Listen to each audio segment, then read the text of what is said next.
Seriously. Wait! Fine, I'll start us off, I guess. What's good, citizens of YouTube?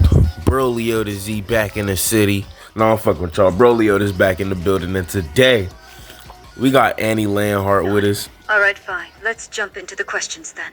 All right, y'all heard what the lady said. All right, Annie. People often call you emotionless. Do you see yourself that way? I guess it's true that some people see me as emotionless, she said.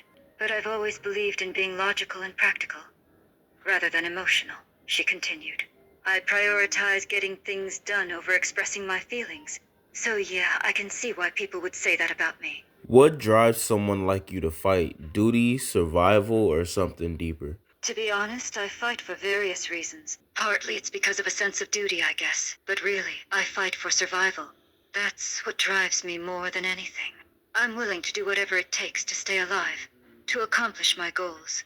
So, do you ever regret the things you did while being undercover? To be honest, I do have moments where I regret some of the things I did during my time undercover.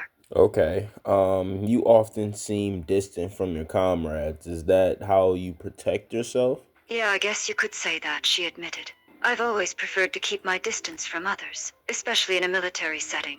I find that it's easier to stay focused on my goals and not get distracted when I don't get too close to people. Okay. That do bring certain people down. I do notice that you are mostly a to yourself type of person. Have you always been like that growing up? Yeah, more or less, Annie replied, her gaze turning distant. I've always been the quiet, reserved type. Even as a kid, I was that way. I guess I've just never had much of a need to socialize or make friends. I was happy enough being by myself. Is that because you feel as if you're not connected with other people? Maybe. I've always felt like I don't quite fit in with others. Like there's something about me that sets me apart, you know? I never quite feel like I belong, no matter where I am. Even if it's a place where you do belong, huh? Yeah, even if it's a place where I belong, she said. I guess I just can't shake that feeling of not quite fitting in. No matter where I am. It's like I'm an outsider, no matter what. I've just come to accept it. Okay. When was the last time you excuse me, genuinely felt at peace? It's been a while since I felt that way. I get that. Honestly, sometimes you can be surrounded by people and still feel like you're not really there with them, but that doesn't mean you don't belong. Maybe you just haven't found the space or the right people, like, the people to make you feel right at home. I feel you. That's a really hard feeling to carry, but you do belong. Sometimes it takes time for you to realize where and with who. Don't let that feeling trick you into thinking like, oh, you're alone for real, because you're really just not. Sometimes most of that shit just be mindset based. You just gotta really change that mindset. Like, just try to keep your mind on the positive side no matter what. But just try to do that. But what does being a warrior mean to you after everything you've seen? Being a warrior has meant a lot of things to me over the years.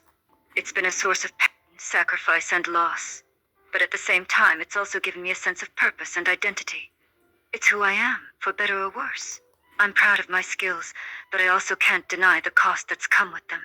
Did you ever truly believe in Marley's cause, or were you just following orders? To be honest, I never really believed in Marley's cause, she said, Yeah, I her had a voice feeling. cold. I was just following orders, doing what I was told. But deep down, I knew that their cause was wrong, that their treatment of the people of Paradise Island was unfair and cruel.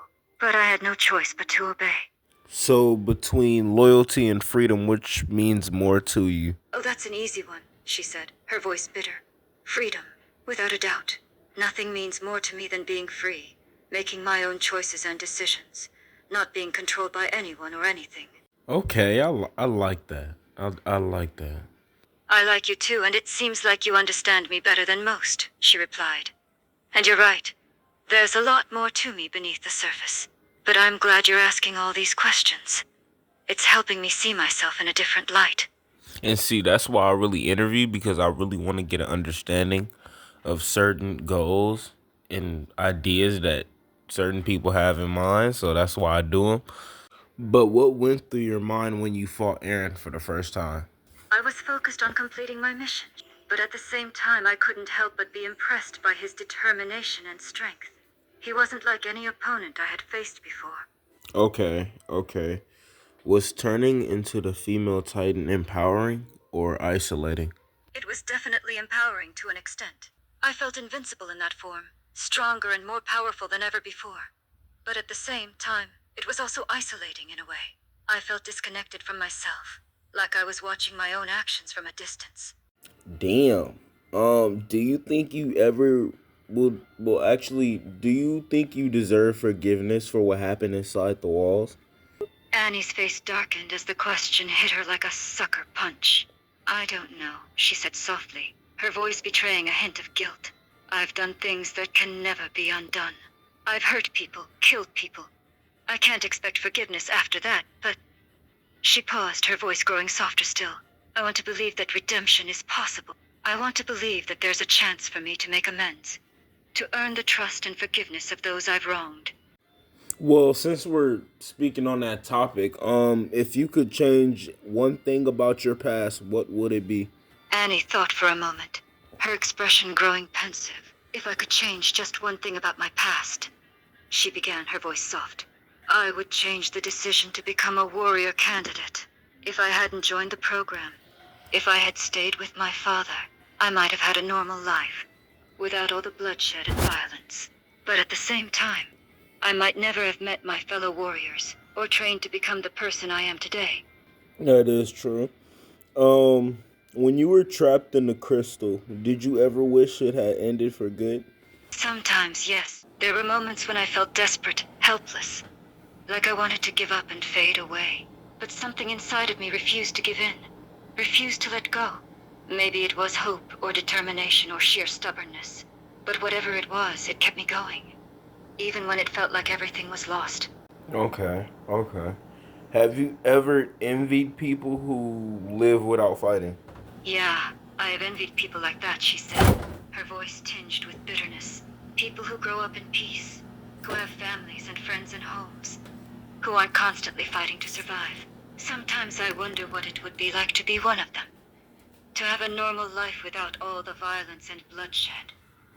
What would be some advice you would give to others who's possibly going through the same things that you're going through?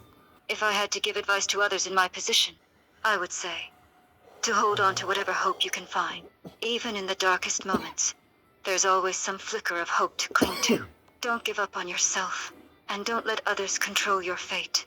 Fight for what you believe in, even if it seems like the battle is impossible to win. And most importantly, remember that you're not alone. Out of everybody that you've really met, who do you feel like you was close to out of the group? It's hard to say, she said after a moment. There were a few people I felt close to. Rainer Bertolt, Peak Marcel. We all went through a lot together. But if I had to choose, I'd say it was Marcel. He was always the one I could rely on. The one I trusted the most. Even if we disagreed or fought, I knew he had my back. He was like a brother to me. You know what, honey? If you don't mind, I would love to ask you a question. Fuck it. Sure, you're gonna be the first one, but go ahead. When you invited me here, which I appreciate very much, but you said I was your favorite character from Attack on Titan. Want to know why is that? For such a complex character like me, I feel as if you're a Levi or Armin type of guy. But if we're going female-wise, I'll say Ymir. But why me, Broly? You know, that's actually a good question. I actually always loved you because you're just the type of person who doesn't need to prove anything to anyone. Like, you're quiet, reserved, and shit.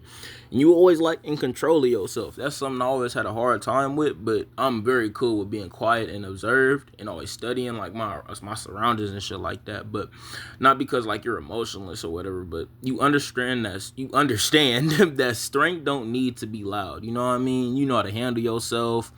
You move only when it truly matters. You know what I mean? You don't waste words, energy. Like, that's what makes you powerful. There's something real the way that you just carry yourself, the pain that you hold with calm composure, which I don't know how, but I don't know. You're just one hell of a kind. The kind of person who reminds you that confidence isn't about being seen. It's about knowing exactly who you are, even when no one else does. So that's technically the main reason why I fuck with you. But let me ask you something though. Be my guest, Broly. All right, bet. I'm about to close it off right here with this last little question. But a lot of people call you like cold or emotionless, but I think that's misunderstanding. What do you think people get wrong about you the most? This is gonna be to end it off, so lay us a good one, Annie. Yes, people often misjudge me. They see me as cold and emotionless, like I don't care about anything or anyone. But that's not true. I do have feelings, thoughts, and emotions. I just don't show them easily. Yep, that's that numbness. But I'm glad to have you here.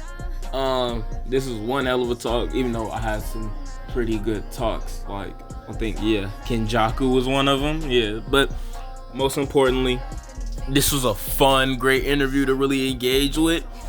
But I'll catch up with you, Annie. Be smooth. You're welcome. It was nice to talk to someone who sees beneath the surface.